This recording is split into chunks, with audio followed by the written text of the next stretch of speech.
Wabah virus corona bisa kita hindari bila mereka yang terkena penyakit ini melakukan isolasi diri. Tidak semua pasien corona harus dirawat di rumah sakit.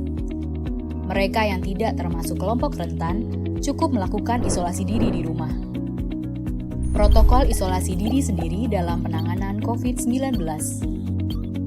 Mengapa orang yang diduga tertular COVID-19 diisolasi setidaknya 14 hari? Gejala COVID-19 biasanya muncul dalam rentang 1-14 hari berupa batuk, demam, atau sesak nafas. Dalam selang waktu itu, kondisi orang diduga terinfeksi COVID-19 diisolasi dan dipantau di rumah sakit, rumah, atau tempat lain. Untuk memastikan infeksi, akan dilakukan tes beberapa kali. Apabila Anda bukan kelompok rentan seperti lansia atau memiliki penyakit kronis lain seperti diabetes, jantung, kanker, penyakit paru kronik, AIDS, penyakit autoimun, dan sejenisnya, maka Anda dapat secara sukarela atau berdasarkan rekomendasi petugas kesehatan melakukan isolasi mandiri. Apakah isolasi mandiri itu? Isolasi mandiri adalah upaya mencegah penyebaran COVID-19 dengan berdiam diri di rumah sambil memantau kondisi diri kita, seraya tetap menjaga jarak aman dari orang sekitar atau keluarga. Siapa yang perlu melakukan isolasi mandiri?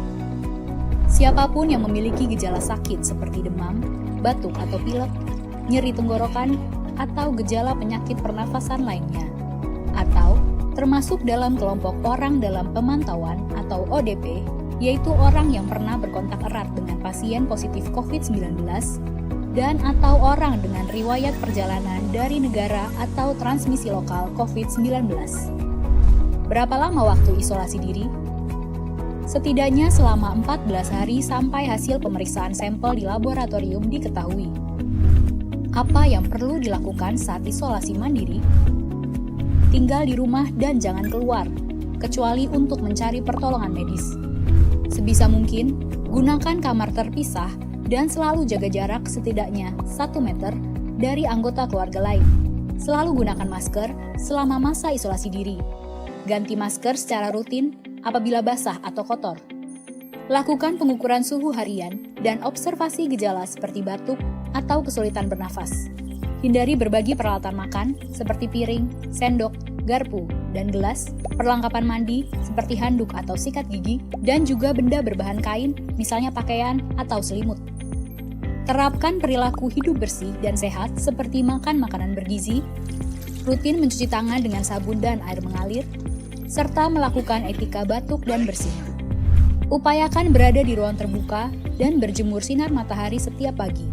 Jaga kebersihan rumah dengan cairan disinfektan, terutama untuk area atau permukaan yang sering tersentuh tangan.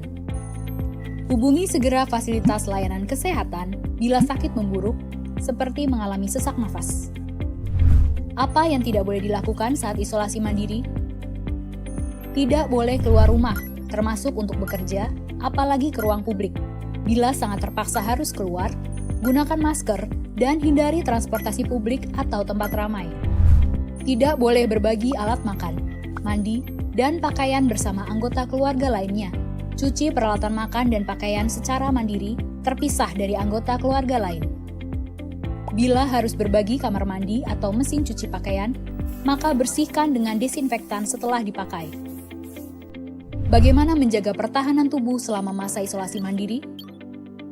Tetap terapkan pola hidup sehat, antara lain dengan makan makanan bergizi seimbang, perbanyak buah dan sayur, istirahat yang cukup, lakukan olahraga ringan, dan hindari merokok atau minum alkohol. Isolasi mandiri bukanlah sesuatu yang sulit, namun membutuhkan komitmen baik dari diri sendiri maupun keluarga dan orang terdekat. Orang yang menjalani isolasi dapat mengalami kesepian, kekhawatiran, dan ketidaknyamanan saat mengalami gejala sakit. Maka mereka perlu dibantu, didukung, dan diberi semangat. Mari saling berempati, perkuat solidaritas, dan bersama kita melawan corona.